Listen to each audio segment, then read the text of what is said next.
curved walls of the galactic Senate chambers shimmered with holographic banners, each displaying the sigils of the Federation's most powerful species. The Zephyrian Dominion's jagged crimson emblem pulsed beside the Vorak Hive's swirling green insignia, while dozens of others flickered in the artificial twilight of Zenthar Prime's orbital ring. Delegates from 100 worlds floated, slithered, or stalked through the zero-gravity aisles, their varied forms casting strange shadows across the polished obsidian floor.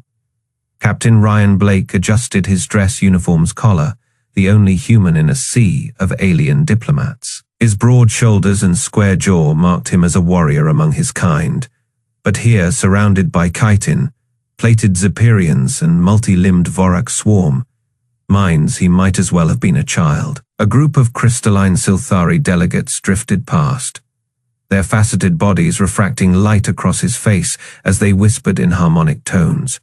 He caught the word, soft, fleshed before they moved on. Ah, the Terran representative. The voice boomed from above, dripping with mock courtesy. High Prelate Vexis descended from the upper galleries on buzzing wing, struts, his chitinous exoskeleton polished to a mirror sheen. The Zephyrian diplomat landed before Blake with a thud that shook the floor, his 4 compound eyes glinting with amusement. How quaint of your species to send a single delegate, as if one mammal could sway the Federation's wisdom. Blake kept his face neutral, though his fingers tightened around the data pad in his hand.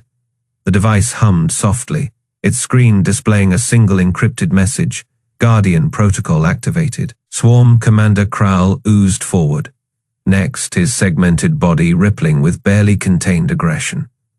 The Vorak's voice emerged from a dozen vocal slits along his torso, creating an eerie chorus. We have analyzed your primitive defenses. Your orbital platforms are laughable. Your warships, slower than our larval scouts. A ripple of mandible, clicking laughter spread through the assembled delegates. The chamber's central dais lit up as Grand Arbiter Nihilus, a willowy being of pure energy, called the session to order. The motion to revoke Earth's defensive pact is now before this assembly, all in favor. A forest of appendages rose, tentacles, claws, and articulated limbs from every corner of the galaxy. Blake didn't need to count. He'd known the outcome since the moment he stepped aboard the orbital ring. Nihilus's form pulsed with approval. The decision is unanimous. By the authority of the Federation of Sovereign Species, Earth's defensive pact is hereby revoked. Their systems will be placed under joint protection for their own safety. The laughter returned, louder this time. A methane-breathing Gorthan delegate wheezed through its vents. Perhaps we should assign them a nursery world, somewhere without sharp edges. Blake waited for the noise to die down before tapping his datapad. The chamber's main display flickered to life, showing Earth, blue, fragile, and apparently defenseless.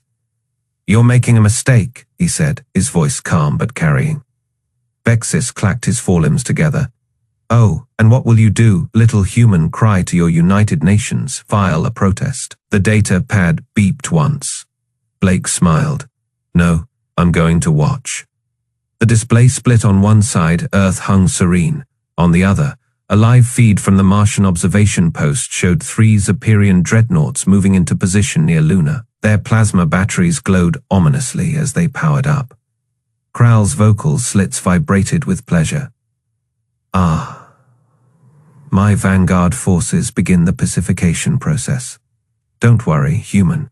We'll be gentle with your precious homeworld.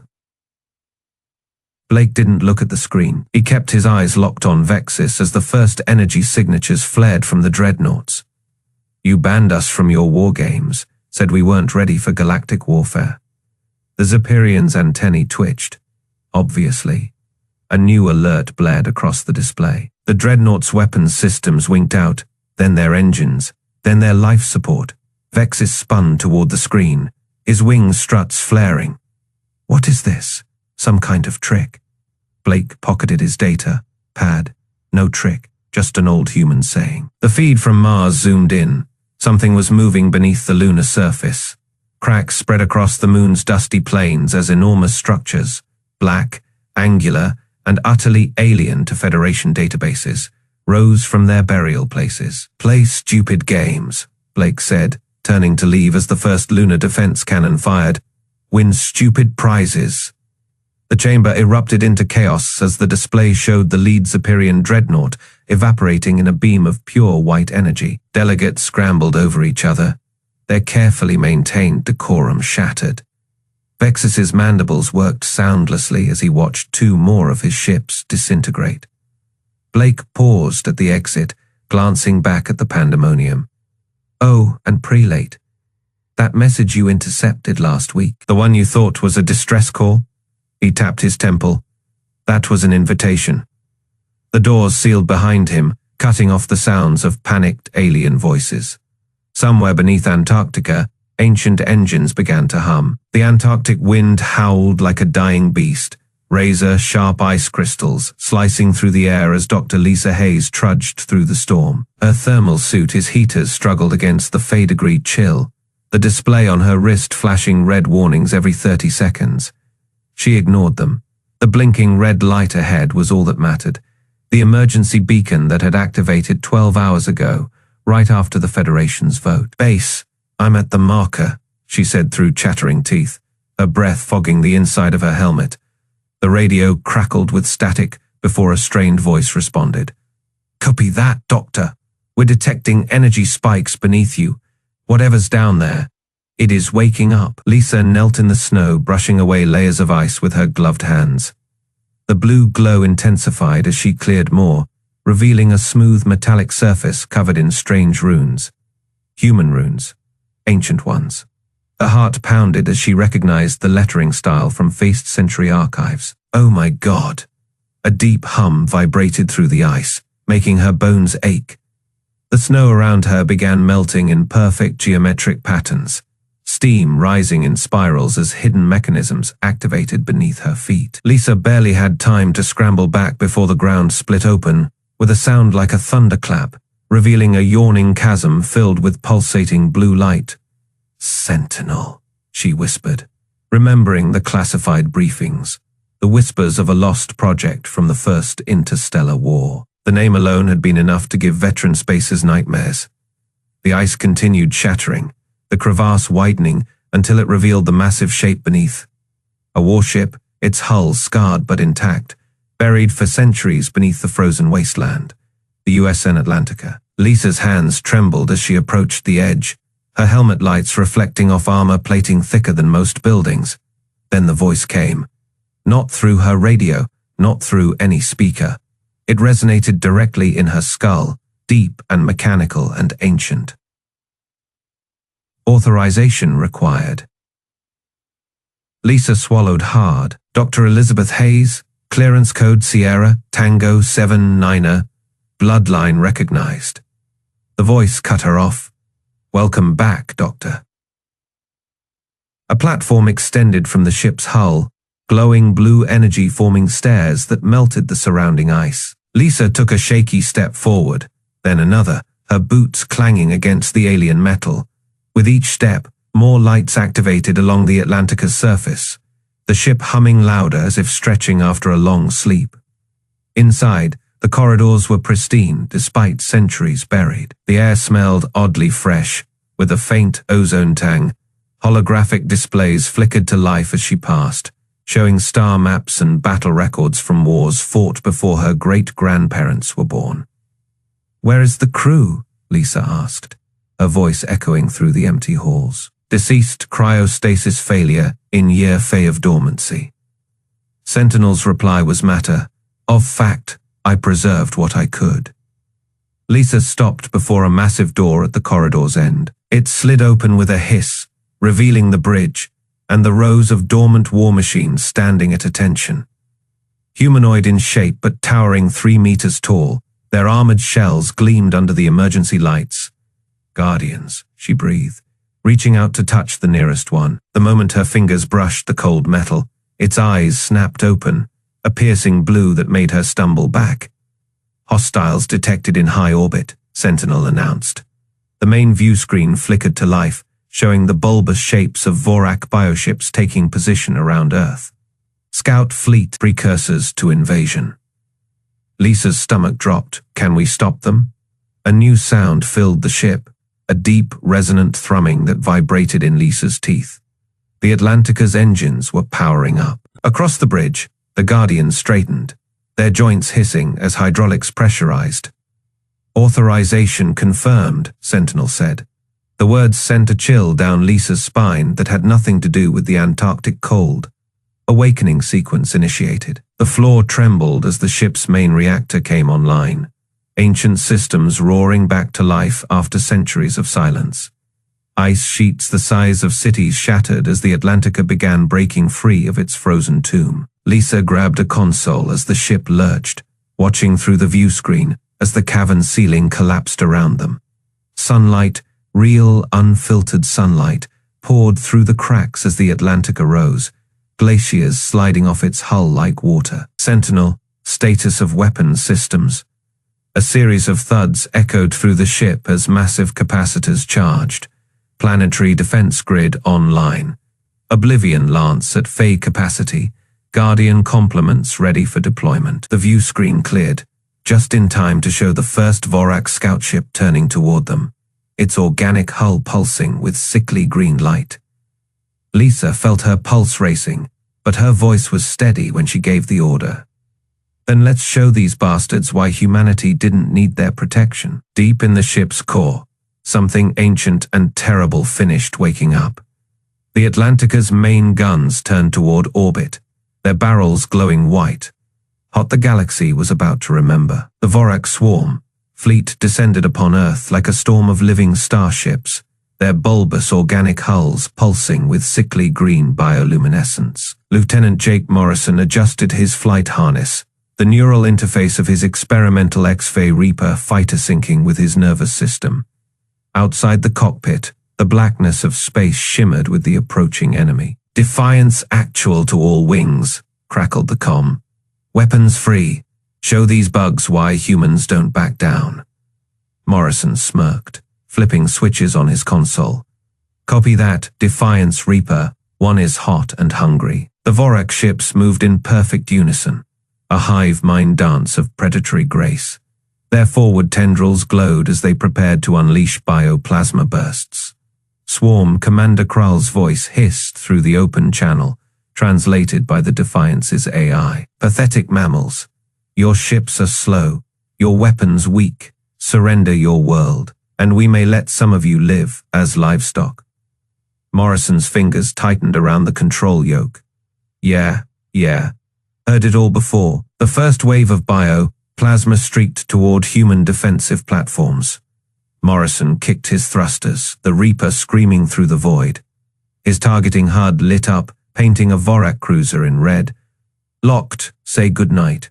He pulled the trigger. Twin plasma lances erupted from his wings, slicing through the organic armor like a scalpel through flesh.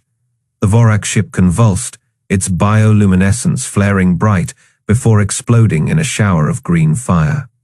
Scratch one ugly bug, Morrison quipped. Across the battlefield, human fighters weaved through the swarm, their superior maneuverability turning the tide.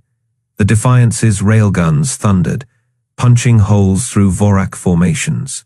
Krall's flagship, the massive Hiveborn, loomed ahead. Its central maw pulsed, gathering energy for a planet. Cracker blast. Reaper 1 to Defiance, that big bastard's charging up something nasty. Copy, Reaper, you're cleared for Alpha Strike. Morrison exhaled, engaging the experimental overdrive. His fighter shuddered as the reactor spiked. All right, let's dance.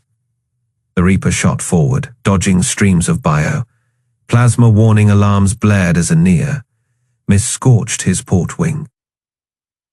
Come on, he muttered, lining up the shot. The Hiveborn's maw glowed brighter. Morrison fired. The plasma lances struck true, spearing straight into the flagship's core. For a heartbeat, nothing happened. Then the Hiveborn's bioluminescence flickered wildly. Krall's scream filled the comms. Impossible! No species has ever. The explosion lit up the battlefield. Shockwaves rippled outward, sending nearby Vorak ships tumbling. Debris rained against Morrison's canopy as he banked hard. Static.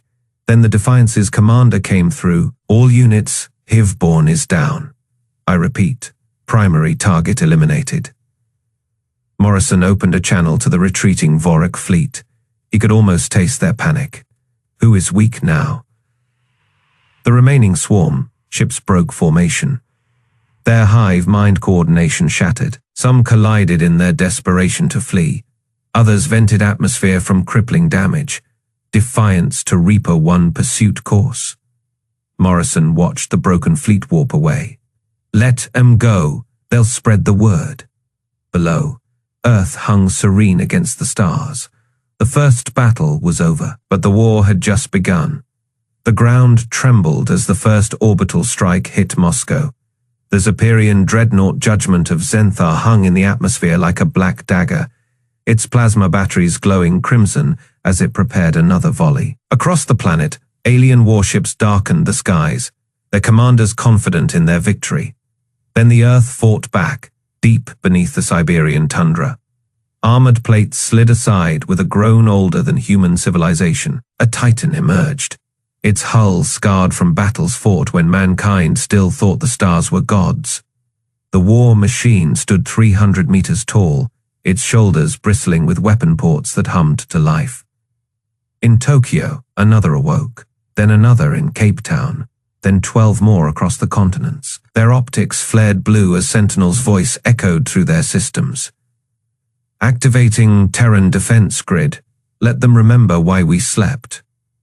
High Prelate Vexis watched from the bridge of the Judgment, his chitinous fingers tightening around the command rail. The sensor displays flickered, then screamed with new contacts. What is this? He hissed, his second. In command, a younger Zephyrian with violet, striped plating, tapped frantically at the console. Prelate, energy spikes from the surface, impossible readings. Vexis whirled to the view screen, just as the Siberian Titan raised its arm.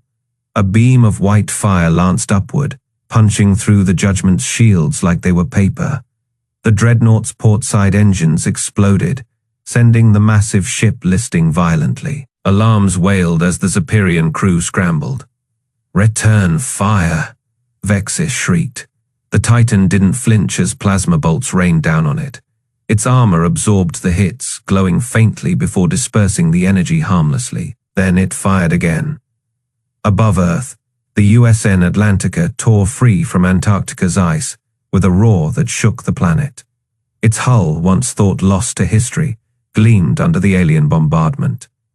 Dr. Lisa Hayes clung to a console as the ship's ancient engines powered up, her breath coming in short, excited gasps. Sentinel. Status. The AI's voice was calm, almost amused. Primary weapons online. Planet cracker cannons charged to Faye. Zephyrian fleet in optimal firing solution. Hayes grinned. Light them up. The Atlantica's main batteries fired. A beam of pure annihilation streaked across the sky, striking the Judgment dead center. For a moment, the dreadnought hung there, split down the middle by a line of white fire. Then it detonated, the explosion so bright it cast shadows on the moon. Vexis barely had time to scream before the blast consumed him. Across the solar system, human ships blinked into existence around Jupiter, hundreds of them, their designs unfamiliar to any living historian. The USN Defiance led the charge. Lieutenant Jake Morrison, whooping as his fighter squadron, tore through a Vorak swarm ship formation. Eat plasma, bugs, he yelled, banking hard to avoid a spray of bioacid. Swarm, Commander Kral's voice crackled over the comms, his usual arrogance replaced by panic. Fall back, fall. Morrison's wingman, a rookie named Chen, interrupted with a laugh. Too late, scale face. He unleashed a full torpedo spread, watching as the glowing projectiles spiraled into the Vorak flagship's pulsating heart. The organic vessel burst like an overripe fruit, its innards spraying across the void. On Earth, the Titans marched. In New York, one of the war machines strode through the ruins of Manhattan, its footfalls cracking the streets. A Zephyrian dropship fired at its head, only for the machine to swat the vessel from the sky like an insect. Its optics locked onto the next target, and its shoulder mounted railguns whined as they charged. In the Federation Council chambers, Captain Ryan Blake watched the carnage unfold on the holographic displays. The alien delegates had gone silent, their earlier mockery forgotten. Blake allowed himself a small, cold smile as he turned to the nearest council member, a trembling Cerelian diplomat. "You banned us from your war games," he said softly, "because we played too rough." The Cerelian's floating orbs dimmed with fear. Above Mars, the Atlantica pivoted, its guns tracking the retreating Zephyrian fleet. Sentinel's voice echoed through every human ship, every Titan, every soldier's helmet. Hostile forces in full retreat, pursuit authorized. Hayes leaned back in her chair, watching the stars through the bridge's massive viewport. "Good," she murmured. "Let them run. Let them tell everyone what happens when you wake the giants." The Titans raised their weapons as one, their optics burning like newborn stars. The galaxy had thought humanity weak. Now it would learn the truth. The Galactic Senate's main holographic display flickered violently, struggling to keep up with the torrent of incoming battle data. High Prelate Vexis's chitinous plates rattled as he watched the impossible unfold. His four jointed fingers stabbed at the controls, cycling through disaster after disaster. "Another dreadnought lost," shrieked a Zephyrian aide, his antennae quivering. The human weapon. It burned straight through our shields like they weren't even there. Captain Ryan Blake leaned against the Senate's central podium, arms crossed. The same podium where, just hours earlier, the Federation had unanimously voted to strip Earth of its defensive rights. Now the polished alien metal felt pleasantly warm under his fingertips as the chamber's climate controls struggled to compensate for the collective body heat of panicking delegates. Swarm. Commander Kral's surviving image flickered above the war table, his once gleaming carapace now cracked and oozing green ichor. "Our hive fleet is being annihilated." The Vorak's voice came through distorted, punctuated by distant explosions. "Their weapons. They're targeting only our military installations. Our cities remain untouched." "Why?" Blake allowed himself a small smile. Around him, alien senators scrambled like insects under a lifted rock. The Zephyrian delegation's normally vibrant bioluminescent patterns had faded to a sickly gray. The floating Cerelian ambassadors had withdrawn their psychic orbs into protective shells.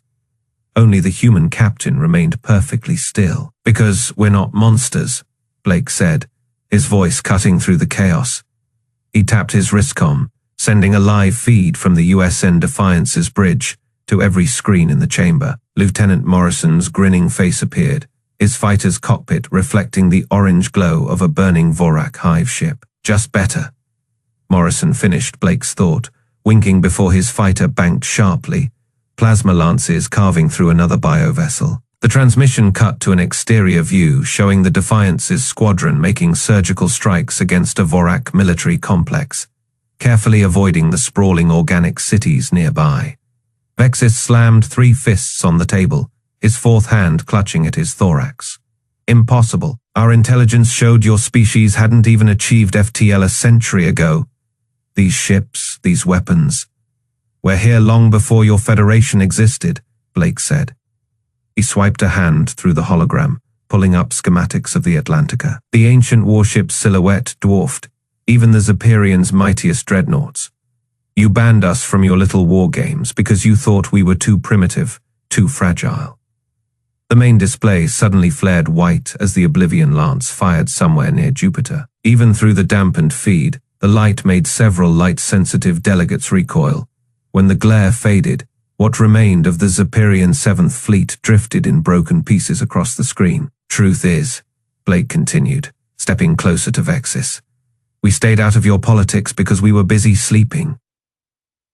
Guarding, waiting."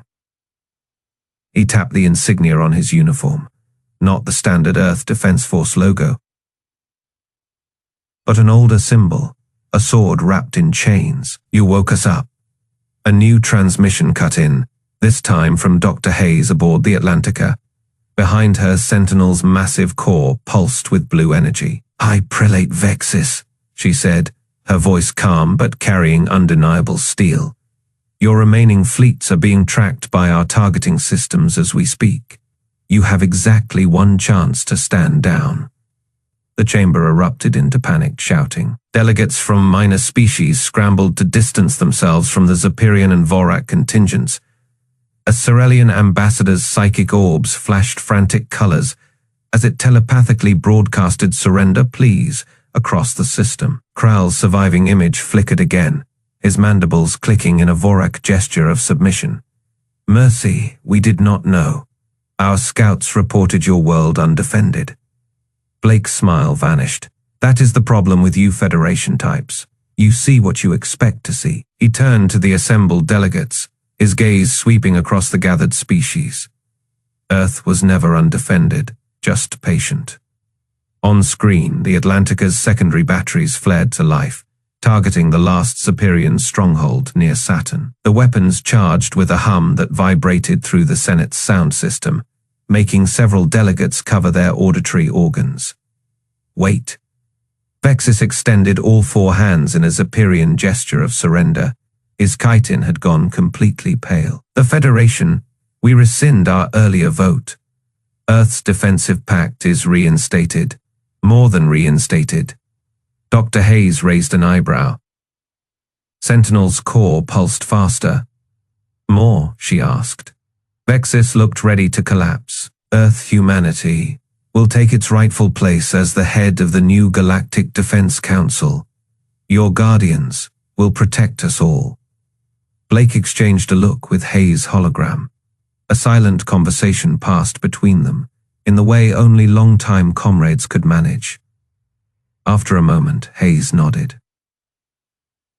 "Sentinel," she asked. The AI's voice boomed through the Senate chamber, shaking the very walls. "Stand down orders transmitted. All human forces assume defensive positions." A pause, for now. The relief in the room was palpable. Several delegates actually collapsed, their limbs giving out from the tension. Vexis slumped into his repulsor chair, his bioluminescence flickering weakly. Blake straightened his uniform and walked calmly to the Senate's main communicator. He pressed the fleet-wide broadcast button. "This is Captain Ryan Blake to all human vessels. Cease offensive operations. Assume patrol patterns around Federation worlds." He glanced at Vexis. "Let's show our new friends what real protection looks like." As the transmission ended, the chamber fell into an uneasy silence. The only sound was the constant ping of incoming status reports from across the system. Human ships taking up positions, alien vessels power down weapons, the Atlantica's massive engines humming as it settled into geosynchronous orbit above Earth. Vexis finally found his voice. What are you?" he whispered, his compound eyes reflecting the holographic displays of human warships, now guarding every major Federation world. Blake adjusted his cap and headed for the exit at the door. He paused, just long enough to answer. "The reason you'll sleep safely tonight." The void near Pluto burned with the wreckage of 100 battles.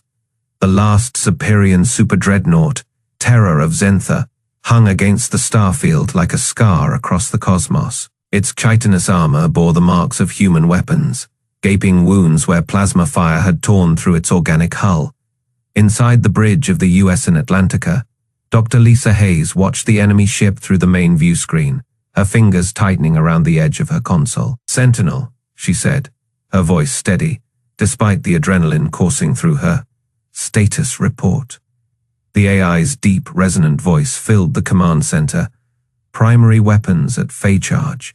Enemy shields failing. Their main reactor is destabilizing." On the screen, the Terror of Zentha shuddered as secondary explosions rippled along its spine. Its remaining weapon turrets swiveled desperately, firing erratic bursts of bioplasma toward the Atlantica. The human ship's shields flared blue as they absorbed the impacts, barely registering the damage. Captain Ryan Blake's voice crackled over the comms from the Federation Senate chambers. "Lisa, finish this. The galaxy's watching." Hayes exhaled slowly. She could feel the weight of history pressing down on her, the culmination of centuries of hidden preparation, of humanity biting its tongue, while the aliens mocked them. Now they would see Sentinel, she whispered. Fire the Oblivion Lance. A low hum built through the Atlantica's decks, vibrating the metal beneath her boots. The ship's massive spinal cannon glowed white, hot as it charged, energy crackling along its length, like captured lightning. On the bridge of the Terror of Zenthar, High Prelate Vexis clutched at his command throne, his chitinous plates rattling with fear. His compound eyes reflected the growing light of the human weapon. Evasive maneuvers, he screeched, his voice cracking. Full retreat. His crew scrambled, their many limbs flailing as they tried to obey. But it was too late. The Atlantica fired.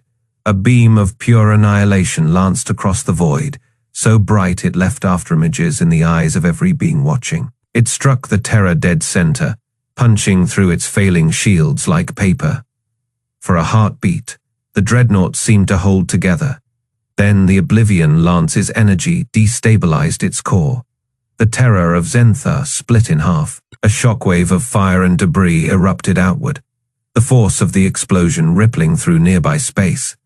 The light of it illuminated Pluto's icy surface, casting long shadows across its frozen plains. Silence fell on the Atlantica's bridge. Then, one by one, the crew began to cheer. Hayes didn't join them. She stared at the wreckage, her mind racing. This wasn't just a victory, it was a message. On the comms, Blake's voice returned, grim satisfaction coloring his tone. That is one less dreadnought in the galaxy. Hayes nodded, though he couldn't see her. And 100 more alien commanders pissing themselves. A chuckle rippled through the bridge crew. Sentinel's voice cut through the celebration. Scans detect no survivors. The Zephyrian flagship is destroyed. Hayes turned to her second, in command, Lieutenant Chen. Get me a full damage report. I want to know if we took any hits worth noting. Chen nodded, already pulling up data on his console. Shields held at Faye, a few scorch marks on the outer hull. Nothing serious. Good. Hayes leaned back in her chair, finally allowing herself a small smile. Now we wait. Across the solar system, the remnants of the alien fleets were already in full retreat. Vorak bioships folded into themselves, vanishing into warp space. Zephyrian cruisers turned tail, their engines burning at maximum thrust. The few remaining Federation observers, those who hadn't fled the moment the Atlantica had risen, transmitted the battle's outcome in real time. The galaxy would see. The galaxy would remember. On the USN Defiance, Lieutenant Jake Morrison banked his fighter hard, weaving through the debris field left by the battle. His HUD flickered with retreat signatures, dozens of alien ships scrambling to escape. He grinned, thumbing his comms. "Hey, Swarm, Commander Krall," he called, knowing the Vorak could still hear him. "You wanted to hunt humans. Looks like you brought a knife to a gunfight." Static hissed for a moment before Krall's voice returned, strained and furious. "This isn't over, Mammal." Morrison laughed. "Oh, it is for you." He flicked his targeting system online, locking onto the fleeing Vorak command ship. Defiance Actual, requesting permission to engage. Captain Blake's voice came through, cool and amused. "Granted, make it hurt." Morrison's finger hovered over the trigger. "With pleasure." His fighter's plasma lances fired, twin beams of blue energy streaking toward Krall's ship. The Vorak vessel twisted, trying to evade, but it was too slow. The beams punched through its engines, sending it spiraling out of control. Krall's final transmission was a wordless snarl of rage before his ship detonated in a ball of green fire. Morrison whistled. And that is that. Back on the Atlantica, Hayes watched the last of the alien forces vanish from the scanners. The battle was won. The war, however, was just beginning. Sentinel's voice rumbled through the ship. "Orders, Doctor?" Hayes stood, straightening her uniform. "Set course for Earth. We have a Federation to remind of their place." The Atlantica's engines flared to life, the massive warship turning toward home.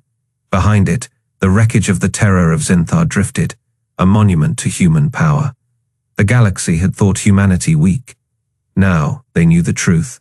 The galactic Senate chambers lay in ruins. Smoke curled from shattered view screens, their holographic displays flickering with static.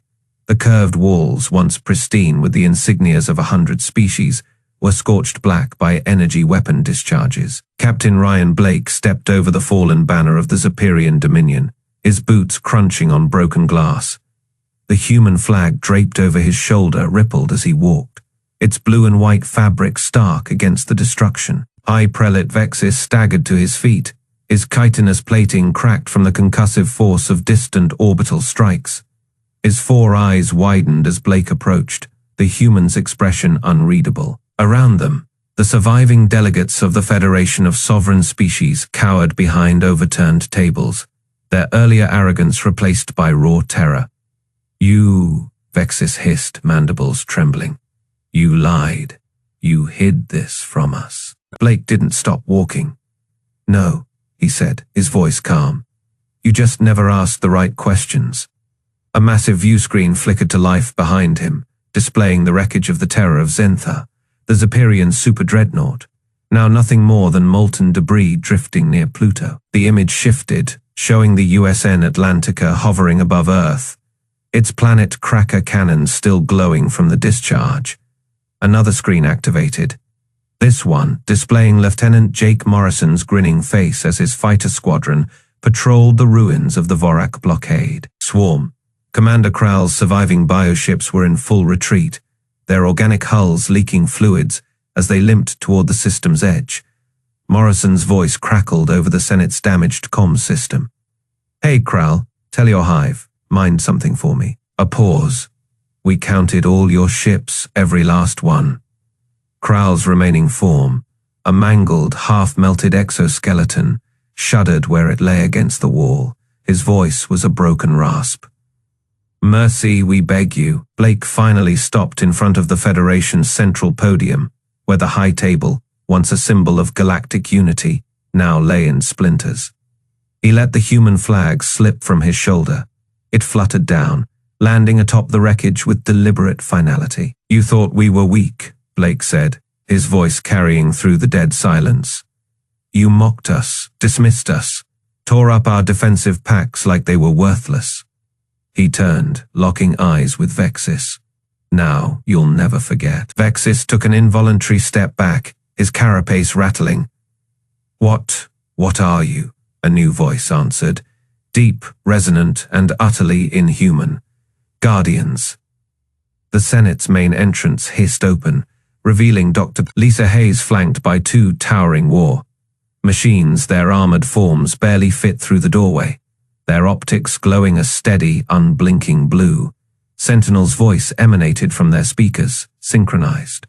"The Terran defense grid is fully operational. All hostile fleets have been neutralized or routed."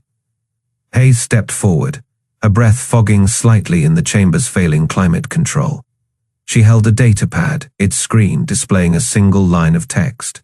"Federation surrender terms pending." "You have one chance," she said, her tone icy. "One, or we show you what real war looks like."